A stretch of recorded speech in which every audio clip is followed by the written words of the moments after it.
Let me be clear. We demand investigation by the United Nations, not excuses from Israel. Lebanon. Indonesia strongly condemns Israeli attacks in southern Lebanon, which constitute a serious violation against the sovereignty and territorial integrity of Lebanon.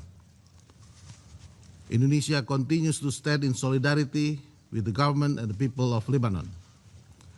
As hostilities in southern Lebanon escalates, attacks against UNIFIL peacekeepers have also increased in recent weeks.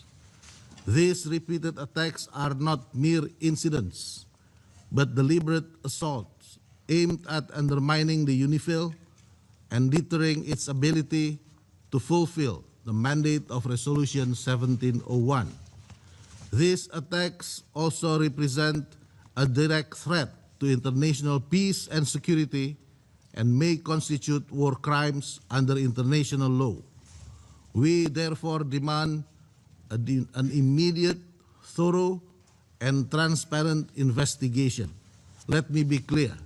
We demand investigation by the United Nations, not excuses from Israel.